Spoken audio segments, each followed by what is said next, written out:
Bonjour à tous, bienvenue sur la chaîne de Plancton Curieux. Donc comme tous les matins, je vous fais une vidéo de suivi de ce que je regarde quotidiennement. Donc on commence par la map, on voit qu'elle est dans le rouge. Si ça va encore plus bas, on va commencer à rentrer sur certaines valeurs. On en a parlé hier dans la vidéo du portefeuille, donc je ne reviens pas dessus pour le moment. On va commencer par ce graphique sympathique qui nous montre globalement, en tendance long terme, le nombre de développeurs sur les différentes blockchains que l'on connaît est en croissance, et ça c'est quand même agréable. Alors, plutôt en baisse sur la dernière année, c'est vrai, on reste assez haut, autour de 23 000, 23 000 et demi, donc c'est quand même sympathique, sachant que les plus hauts étaient atteints à la fin du bull run, autour de 26 000 développeurs. Donc ça c'est quand même quelque chose de sympathique et qui est à suivre. Vous pouvez traquer d'ailleurs ce genre de données sur Electric Capital, et ce sont des données qu'il est intéressant d'avoir quand vous vous intéressez en particulier à un projet, surtout les gros projets, de voir du coup l'évolution des développeurs, parce que c'est quand même ça qui montre l'activité réelle d'un projet, outre bien évidemment l'utilisation qui en est faite au quotidien et que vous pouvez mesurer avec les frais, chose qu'on fait dans la vidéo du coup du lundi soir que vous pourrez voir tout à l'heure. On continue avec l'analyse des gros portefeuilles. Ici, on est sur les 100 plus gros portefeuilles sur Ethereum. On voit que du coup, ces 100 portefeuilles sont plutôt dans le FIR, hein, un indice à 33. Peu d'acheteurs, peu de vendeurs, hein, 17, 19, c'est assez léger. Des volumes bas par rapport à ce qu'on a l'habitude de voir en semaine. 60 et 55 millions, c'est normal, hein, c'est les données d'hier, c'est les données du coup du week-end. Qu'est-ce qu'ils ont acheté? Pas grand-chose, du Link quand même, notez-le, hein, il y a du Link ici qui est en achat, et en plus, ils n'en vendent pas, ou alors s'ils en vendent, c'est très très peu. Donc le Link est toujours plutôt dans le viseur des whales. À part ça, on a du Matic, un peu du MX, et j'ai vu qu'il y a ici du Bit, très très peu, et globalement ils en ont vendu aussi, mais j'en parle parce qu'on a vu ça la semaine dernière, qu'ils en avaient acheté. On continue du coup avec le graphique des volumes d'achat. Donc on voit qu'on a toujours cette grosse ligne blanche autour des 26 000, un peu au-dessus des 25, hein, donc ligne blanche, c'est-à-dire là où il y a les plus gros volumes. Au-dessus et en dessous de la valeur sur laquelle on est actuellement, autour des 27-28, il n'y a pas grand-chose. Donc pour le moment, on a fait sur quelque chose d'assez linéaire depuis un bon moment, depuis une bonne semaine. Au niveau sinon des achats, on voit que les whales se sont un peu réveillés dernièrement. On reste quand même sur quelque chose d'assez léger. Les plus petits portefeuilles qui eux n'achètent plus du tout, et le reste du marché qui est plutôt à la hausse, plutôt en train d'acheter. Donc quelque chose d'assez divers. On va voir comment ça se décante dans la semaine. On dirait qu'il n'y a pas trop de consensus pour le moment au niveau des différents portefeuilles.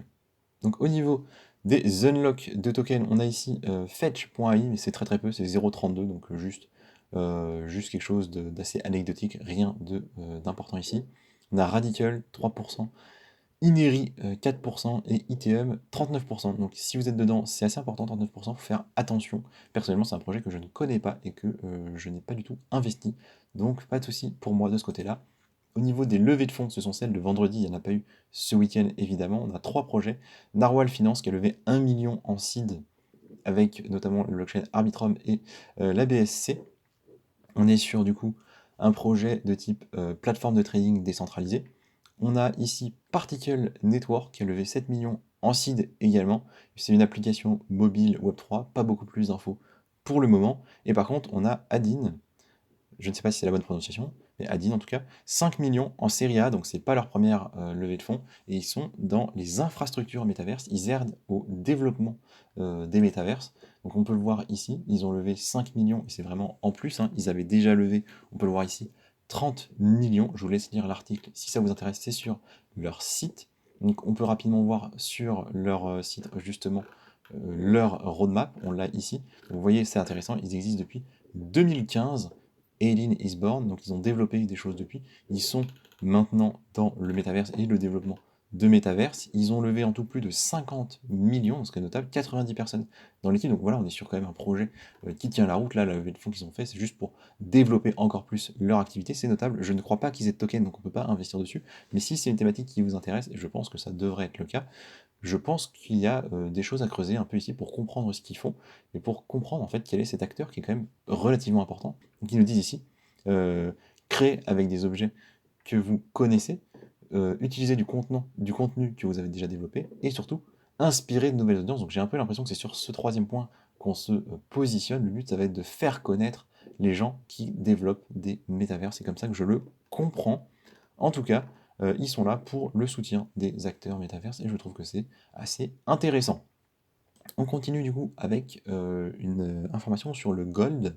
Donc ici déjà, tel macro qui nous dit que les traders, donc c'est de manière globale, on n'est pas forcément en crypto, les traders parient sur une hausse du gold cette année. Donc c'est une information qu'on avait déjà un peu eue, mais c'est intéressant de la revoir, et donc on le voit avec là, cette courbe effectivement au niveau des calls, hein. Les calls sont des options d'achat, donc c'est-à-dire qu'aujourd'hui, je parie sur le fait que le gold voudra, j'en sais rien, par exemple 3000 à la fin de l'année, et si quand on arrive à la fin de mon contrat, c'est réel, et ben, je vais gagner de l'argent. À l'inverse, si ce n'est pas le cas, je vais en perdre. Mais sachez que ce sont des options d'achat et des options de vente, donc on peut aussi les revendre et comment dirais-je, ne pas les activer. Donc c'est surtout un indicateur qu'on va suivre. Nous, on ne va pas s'en servir en termes d'investissement. C'est possible, hein, bien évidemment, de le faire en tant que particulier, mais nous, c'est pas le but. Vu que là, en fait, ça nous donne surtout le sentiment de marché. Et donc, effectivement, les traders qui veulent, enfin, qui parient largement plus à la hausse, du coup, qui achètent des options d'achat, du coup, tout simplement. Donc, c'est assez intéressant de voir, du coup, que sur le gold, on parie sur une hausse importante, effectivement, c'est ce qu'on vient de dire. On a ici, du coup, la comparaison avec le digital gold, qu'on appelle le BTC, et que globalement, il y a une certaine corrélation. C'est assez intéressant. Donc là, la corrélation, elle n'est pas forcément toujours très très claire, mais sur des grosses time frames, ça semble être correspondant. Et donc ce qu'on peut supposer, c'est que si on parie sur une très forte hausse du gold, on peut supposer qu'il y aura aussi une très forte hausse du BTC. C'est un peu ça le message sous-jacent. On a en dessous quelqu'un qui a répondu, alors là on est sur la spéculation pure, mais qui nous dit, est-ce que ce serait pas plutôt ça? Est-ce que ce haut là qu'on a vu ici du coup en tout début 2023 sur le gold, ce serait pas le haut qu'on a ici sur BTC, et du coup qui aurait en fait un décalage entre ce que font les deux? C'est pas forcément le cas, vraiment c'est difficile à interpréter, mais pourquoi pas, c'est intéressant. On a ici une deuxième information qui va un peu dans ce sens-là, donc cet économiste que je ne connais pas spécialement, mais qui nous dit qu'elle s'intéresse beaucoup à ce graphique et que globalement, le marché action vient de casser sa moyenne mobile à 7 ans à la baisse contre l'or. Donc elle compare en fait, ici c'est le SP500, donc c'est pas tout le marché action, c'est les 500 plus grosses entreprises américaines, contre l'or. Elle nous dit que c'est arrivé 3 fois qu'elle casse comme ça, en 1930, en 1972, en 2002, et qu'ensuite on a eu des très grosses baisses de l'ordre de 50% de ce marché contre l'or. Donc globalement, ce serait plus intéressant de vendre ses actions pour acheter de l'or a priori. Ça reste de la spéculation, mais on le voit effectivement, c'est arrivé ici. Donc la courbe en rouge, c'est la moyenne mobile à 7 ans du SP500. Et en gris, du coup, vous allez voir les moments, du coup, quand vous comparez la rouge et la grise, vous allez voir en fait le moment où il y a une décorrélation. Donc ici, effectivement, en 1930, ça a chuté. Ici, en 72, ça a chuté, effectivement. Ici, en 2002, ça a chuté. On voit que du coup, en 2008, ça n'a même pas repeg. Et ce qu'elle ne nous dit pas, c'est qu'ici, par exemple, en 2020, au moment des crises Covid, ça a aussi eu... Enfin, on l'a break, hein. On l'a aussi break. Et pour autant, il ne s'est rien passé. Donc, pourquoi pas, mais vous voyez, il faut toujours faire attention avec ce genre d'informations.